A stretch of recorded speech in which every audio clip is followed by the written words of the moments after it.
আসসালামু আলাইকুম, welcome back to my Shahinur cooking kitchen. মই আজি বনাব লৈছোঁ বিলাহী জ্বলা মিঠা আচাৰ।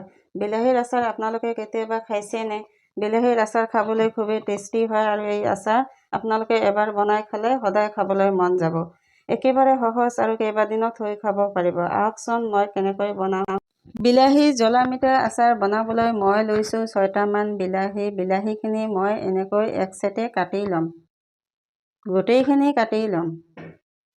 এনেকৈ গোটেইখিনি কাটি লোৱা হৈ গ'ল। চাচপেন এটাত মই পানী দি বিলাহীকেইটা মই বইল কৰি ল'ম। গোটেইখিনি বিলাহী দি দিলোঁ। এতিয়া মই ঢাকন দি 2 মিনিট হ'ব দিম। 2 মিনিট পিছত এতিয়া মই এইখিনি হৈ গৈছে, উঠাই ল'ম প্লেট এখনত।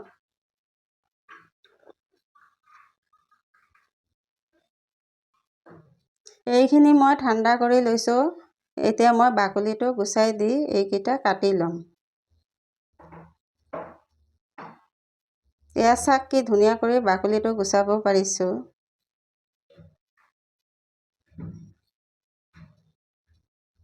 এইকেইটা মই সৰু সৰু কৰি পিচ কৰি ল'ম।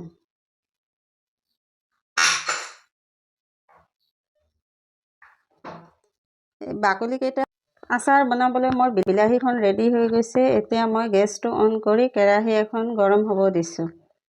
কেৰাহীখন গৰম হৈ গ'ল। এতিয়া মই মিঠাতেল দি দিলোঁ। তেলখিনি ভালকৈ গৰম হৈ গৈছে। এতিয়া মই ফোড়নৰ বাবে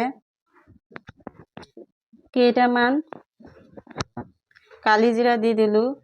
লগতে তেজপাত আৰু শুকান জ্বলা দি দিম। এইখিনি মিহলি কৰি ল'ম। এতিয়া মই বিলাহীখন দি দিলোঁ। নিমখ দি দিলোঁ আৰু ৰং গুড়া দি দিম। ভাল কৰি গোটেইখিনি মিহলি কৰি লৈছোঁ আৰু মিডিয়াম আঁচত জুইখিনি ৰাখি এইখিনি মই ঢাকন মাৰি দিম।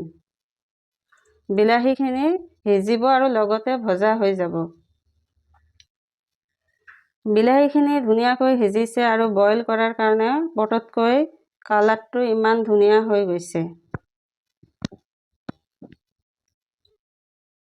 বন্ধুৰা, এইখিনিতে এটা কথা কৈছোঁ, আপোনালোকে সদায় এটা কথা মনত ৰাখিব, যিকোনো আচাৰ বনালে মিঠাতেল দি বনাব। তেতিয়া টেষ্টটো বহুত হয় আৰু খাবলৈ ভাল লাগে। মোৰ এইখিনি ভজা হৈ গ'ল। এতিয়া মই চেনি দি দিম।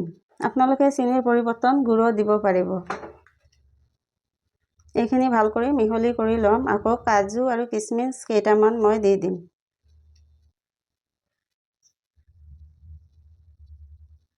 দুটা কেঁচা জ্বলা দি দিলোঁ। চেনিখিনি দিয়াৰ কাৰণে মোৰ এইখিনি পাতল হৈ গ'ল। এতিয়া মই গৰম মছলা দি দিলোঁ। আকৌ কেইমিনিট মই ভাজি ল'ম। গতিকে বিলাহীৰ টেষ্টি জ্বলা মিঠা আচাৰ পৰিৱেশন কৰাৰ কাৰণে ৰেডি হৈ গৈছে। এয়া আপোনালোকে ভাত, ৰুটি, খিচিৰিৰ লগতো খাব পাৰিব। যদি আপোনালোকে মোৰ ভিডিঅ'টো চাই ভাল পাইছে তেনেহ'লে প্লিজ লাইক, কমেণ্ট, চেনেলটো ছাবস্ক্ৰাইব কৰিব আৰু ফ্ৰেণ্ড আৰু ফেমিলিৰ মাজত শ্বেয়াৰ কৰিব। ভিডিঅ'টো চোৱাৰ বাবে বহুত বহুত ধন্যবাদ।